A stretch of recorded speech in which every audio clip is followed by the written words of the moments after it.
सभी को नमस्कार।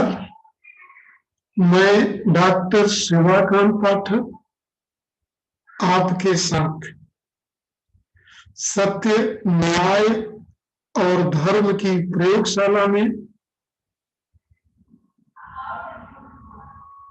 आपका स्वागत करता हूं और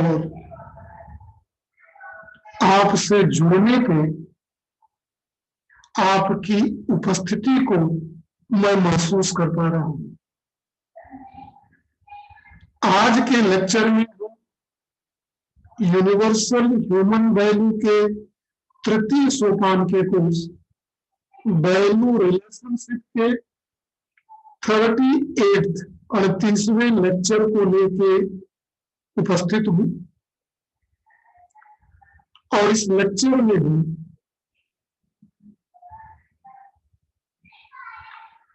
मानव संबंधों के जीवनों की कड़ी में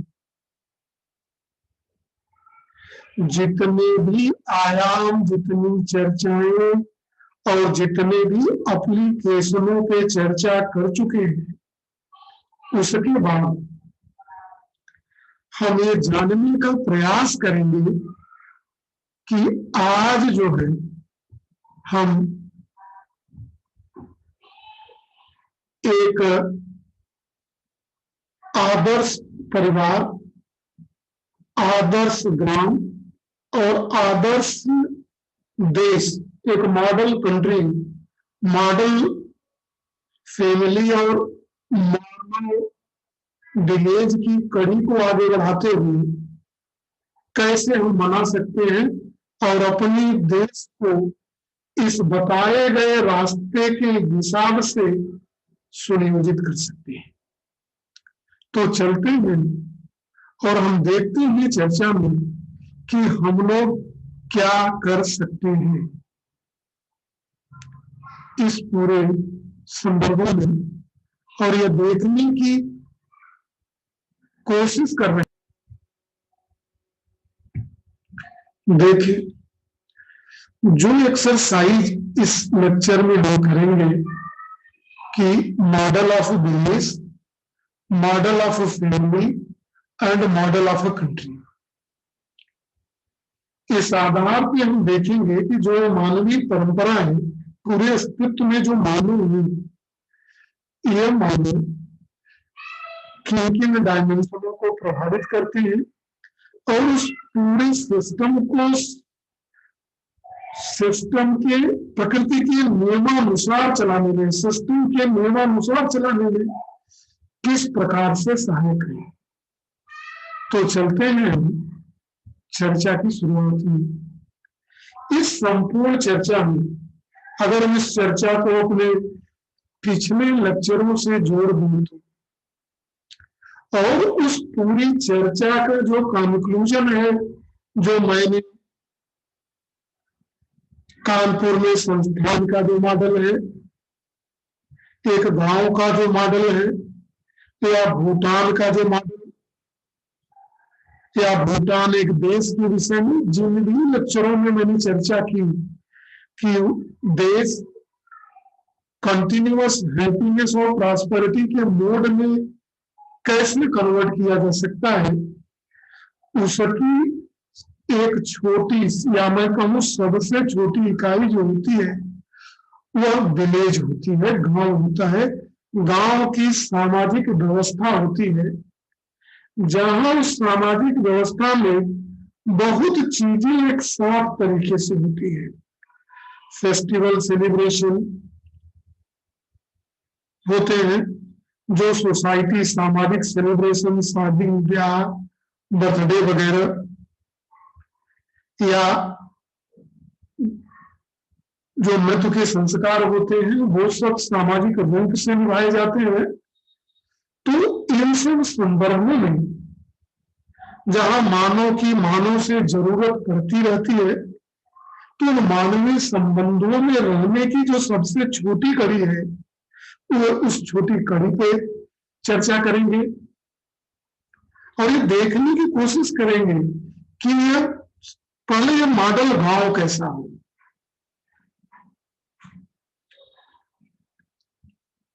और जब हम मॉडल विलेज की चर्चा करेंगे तो इस मॉडल विलेज में हम देखेंगे कि जो परिवार आता है, जो जहां 3 पीढ़ियां एक साथ रहती हैं, परिवार का मतलब होता है कि जहां 3 पीढ़ियां एक साथ रहती हैं, एक छत के नीचे, और उनका खाना एक किचन में बनता है। तो एक परिवार के मॉडल पे चर्चा करेंगे। और जब हम परिवार विलेज का मॉडल, फैमिली का मॉडल, तब परिवार के मॉडल पे चर्चा करने के लिए, देश के मॉडल पे चर्चा करने के लिए चलेंगे। तो परिवार का मॉडल, गांव का मॉडल और देश का मॉडल, ये 3 मॉडलों की जो चर्चा मैं किया हूं कि परिवार का मॉडल क्या हो, गांव का मॉडल क्या हो, देश का मॉडल क्या हो। जब जब मैं अपने मित्रों से या आप लोगों से जब भी मुखातिब होता हूं और इस विषय पर चर्चा करता हूं, तो मेरा ओरिएंटेशन, वो फिर के हमारा जो दिमाग है वो इसी बात में आता है जो मेरे घर में चल रहा है, उसी तरह की चीजें गांव में चल रही है, और उसी तरह का सिस्टम देश में भी चल रहा है। थोड़ी बहुत परिवर्तनों के बाद जो मूल कॉन्सेप्ट है, उस मूल कॉन्सेप्ट में कोई परिवर्तन नजर नहीं आता है, फंडामेंटल में कोई परिवर्तन नजर नहीं आता है। यदि परिवार का सिस्टम खराब है तो परिवारों से मिलने वाले गांव का सिस्टम खराब है, और उसी हिसाब से गांव से मिलके देश का सिस्टम जो है सही नहीं हो सकता है, वो निश्चित रूप से सही नहीं होगा। अब देखने की बात है कि इन समस्त कड़ियों में किसको देखा जाए, तो इनको देखने की कड़ी में सबसे पहले परिवार के संबंध में चर्चा करनी आवश्यक है। तो इस चर्चा में जो ये देश का सिस्टम एक मॉडल के रूप में विकसित हो सके, तो उस विकसित होने की शुरुआत में जो परिवार का मॉडल है कि वह किस तरह से फंक्शन करे, कार्य करे परिवार, कि ये परिवार जो उसका फंडामेंटल गोल है कॉन्टिन्यूअस हैप्पीनेस और प्रॉस्पेरिटी के मोड में संबंधों में जीते हुए चल सके, और जिसके अंदर सही भाव, सही विचार, ज्ञान के आधार पे हो, ऐसा डेवलप कर सके। हमने कहा, जैसे एक बार पुनः रिपीट कर रहा हूं, मेरा परिवार कहने का मतलब है कि जहां 3 पीढ़ियां एक साथ रहती हूं और उनका खाना एक किचन में बनता हो और एक साथ मिल बैठ के खाना खाते हुए, और ये न्यूनतम है। और इस परिवार में कई परिवारों में हमारे देश में 4 पीढ़ियां भी एक साथ रहती दिखाई दी, और रेयरली कभी कभी 5 पीढ़ियों को भी एक साथ दिखाई दे देता है, लेकिन न्यूनतम 3 पीढ़ियां तो रहती ही है। और एक औसत जो परिवार होता है उसमें लगभग 10 लोग हो सकते हैं। इसमें -4 + 4 का आंकड़ा ले सकते हैं, तो ये 6 से लेकर 14 तक 14, 6 to 14 पीपल का एक कॉम्बिनेशन फैमिली का हो सकता है। एक एवरेज जो परिवार होते हैं उसमें 6 से लेके 6 to 14 मेंबर हो सकते हैं। हमारे देश भारतवर्ष में कुछ मिश्रित परिवार 50-50, 100 लोगों के बीच के भी हैं। तो ये परिवारों का समूह है। इन सभी परिवारों में परिवार के मुखिया का ये धर्म है कि परिवार के सदस्यों में किस तरह से शिक्षा संस्कार हो, कि उनके अंदर सही समझ हो। समझ का मतलब होता है समझ सही स्वीकृति, सहज स्वीकृति के आधार पे, understanding based on natural acceptance. सही भाव हो, सही फीलिंग्स हो और सही विचार हो। इस भाव के साथ जीते हुए संबंधों का भाव हो, ज्ञान हो, समस्त चीजों का ज्ञान हो, शरीर का, ये सब ज्ञान हो। जो इस तरह का मॉडल हो, इस मॉडल को जब आगे ले जाके परिवार के मॉडल को गांव के मॉडल में, विलेज के मॉडल में कन्वर्ट करते हैं, तो सामाजिक व्यवस्था का सबसे छोटी इकाई जो है वो गांव होता है। गांव में क्या, गांव ऐसा है कि एक एवरेज गांव वो होता है जहां औसतन 100 परिवार रहते हैं। ये -50 से 150 तक का रेंज भी हो सकता है मॉडल गांव का। जो मॉडल जिसकी चर्चा करने हम जा रहे हैं, तो 50 से लेकर 150 एवरेज में देखें कि पर फैमिली एवरेज अगर 10 लोगों का है, तो 100 गांव, 100 घरों का मतलब 1000 आदमी उस गांव में रहते हैं। और जो, अच्छा, गांव क्यों महत्वपूर्ण है? क्योंकि जो सामाजिक व्यवस्था होती है और जो समाज में लोग रहते हैं, उस सोसाइटियल ऑर्डर में जीने के लिए, सामाजिक व्यवस्था में रहने के लिए, जो सामाजिक फेस्टिवल है, सामाजिक कार्य है, वो एक साथ होते हैं, जिससे एक दूसरे का कार्य एक दूसरे को पड़ता है, जांचने परखने का मौका मिलता है, और संबंध के भाव में अगर जीते हुए इस व्यवस्था को हम कैसे निर्माण कर सकते हैं। चलो आगे चलते हैं।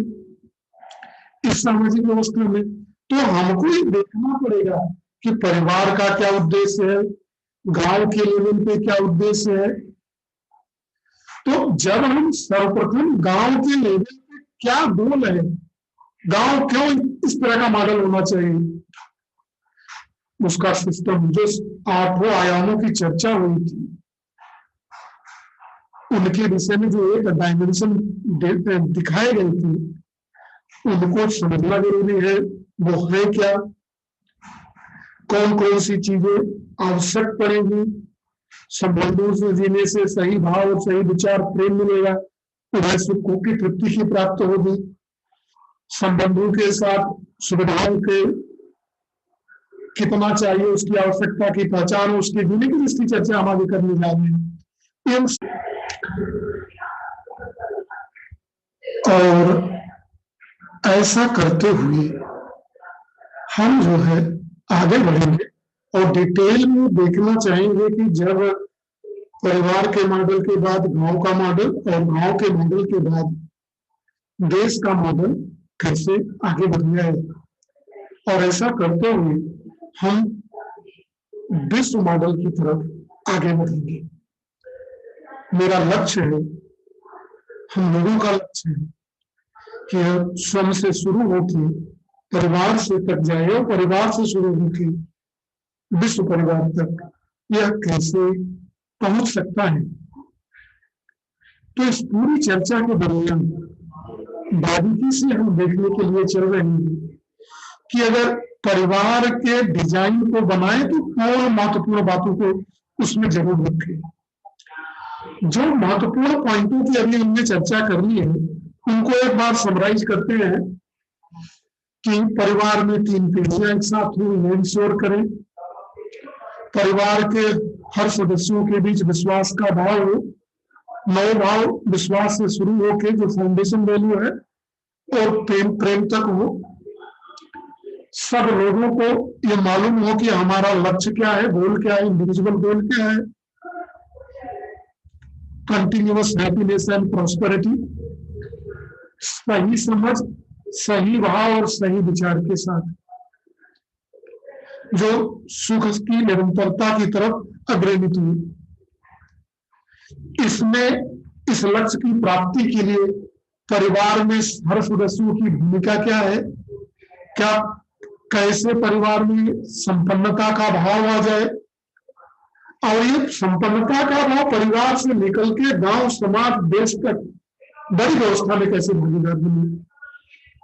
परिवारों का समूह गांव, गांव का समूह ब्लॉक, ब्लॉकों का समूह जिला, जिलों का समूह देश, प्रदेश का समूह देश और देश का समूह विश्व, यह किस तरह आगे बढ़ सके।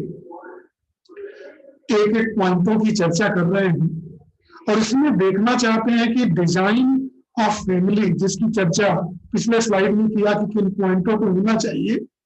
तो जो पहले कहा कि 3 पीढ़ियां हो, तो कहा ही गया पहले की 3 पीढ़ियों का मतलब होता है कि जहां 3 जनरेशन, दादा बेटा नाती, 3 पीढ़ियां एक साथ, और सबका खाना एक घर में बनता हो, और परिवार में 6 से लेके 10 सदस्य हो।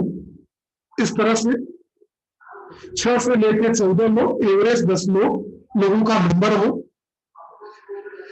और इसको जो है रहे जो संबंधों में जी सके, यह परिवार का मॉडल होना चाहिए। और सभी परिवार के सदस्यों को, जितने भी हो 6 से लेकर 14 तक, सबको सही समझ संबंधों में जीने की कला हो, यह कॉम्पिटेंस हो कि वो संबंधों को सही अर्थ में समझ पाए और उसमें जीना शुरू कर पाए, और उनके अंदर ज्ञान, सही ज्ञान मतलब सही समझ, मतलब understanding based on natural acceptance, वह समझ स्वीकृति पे आधारित हो, सही भाव और सही विचार हो हर नंबर में, जिससे वो सुख की तरफ जा पाए। चलिए, इसमें everyone contributes to achieve the goal of family. परिवार का जो लक्ष्य है संपन्नता के भाव में रहना, इस संपन्नता के भाव में रहने के लिए हर व्यक्ति कौन कौन से अपनी भूमिका करें, उत्पादन में, श्रम में, सेवा में, सहयोग में, अर्थोपार्जन में, किसकी क्या भूमिका हो, यह भूमिका पूर्ण रूप से सुनिश्चित होनी चाहिए सबकी, और उसके लिए क्या उत्पादन, क्या सेवा, जिन चीजों की चर्चा की होना चाहिए। और यही नहीं, हम परिवार में जिए उसकी क्या व्यवस्था हो, और सामाजिक व्यवस्था में हम किस प्रकार जिए, इसकी बड़ी भूमिका, इसको कहते हैं बड़ी व्यवस्था में भागीदारी। परिवार से जब हम बाहर निकलते हैं तो बड़ी व्यवस्था में भागीदारी, परिवारों के समूह, गांव के साथ, देश के साथ, समाज के साथ कैसा व्यवहार करें। और जब हम कहते हैं इस बात को, तो इस बात को ये जरूर है कि हर व्यक्ति के पास सही समझ, सही भाव और सही विचार कैसे पहुंचाएंगे। इन चीजों को दिमाग में रखने के बाद ही परिवार के मॉडल, उसके गाइडलाइन, उसकी चीजों को डिजाइन करना चाहिए। देखिए, विभिन्न लेक्चरों में इसकी चर्चा की जा चुकी है, पिछले लेक्चरों में देख सकते हैं। इस बात को यहां समझ भी सकते हैं कि जब तक ये फंडामेंटल कॉन्सेप्ट नहीं होगा, हम सही बात, सही परिवार का एक मॉडल नहीं डेवलप कर पाएंगे। देखिए, जब परिवार डेवलप हो जाए तो परिवारों का क्लस्टर, जो समूह होता है, वह गांव कहा जाता है। जैसे मैंने कहा कि एक आदर्श गांव में कम से कम 100 परिवार हो, अगर एवरेजली ले लेंगे 100 परिवार हो, 50 से लेकर 150 भी हो तो चल जाएगा। और इसका मॉडल डेवलप करें कि 100 लोगों का मतलब एवरेज होगा तो 1000 आदमी, कितने पढ़ने वाले होंगे, 100, 150, 200, 300, 400 जो बच्चे होंगे, उनको पढ़ने की व्यवस्था क्या होगी। इन सबको समझने के लिए लेक्चर 2 से लेक्चर 7 तक समस्त चीजों में, समस्त देशों में जो देख लें पिछले लेक्चरों में, उसको बारीकी से समझाया गया है। शिक्षा व्यवस्था, स्वास्थ्य, न्याय, production and services, exchange distribution, right utilization, preservation और एडमिनिस्ट्रेटिव सर्विसेज।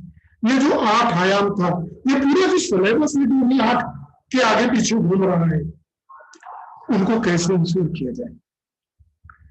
उस गांव का एजुकेशन सिस्टम कैसा हो, स्वास्थ्य की कैसी व्यवस्था हो 1000 आदमी का, न्याय कैसे सुनिश्चित हो, उत्पादन और सर्विसेज कैसे हो, एक्सचेंज एंड डिस्ट्रीब्यूशन कैसे हो, सही उपयोग कैसे हो, संरक्षण कैसे हो, संवर्धन कैसे हो, एडमिनिस्ट्रेटिव सर्विसेज कैसे बनाई जाए, उससे गांव की व्यवस्था को सुचारू रूप से संचालित करने के लिए सोचने और समझने की बात है। ये बहुत ही ध्यान देने योग्य बात है कि इस पूरी व्यवस्था को किस हिसाब से डेवलप किया जाए।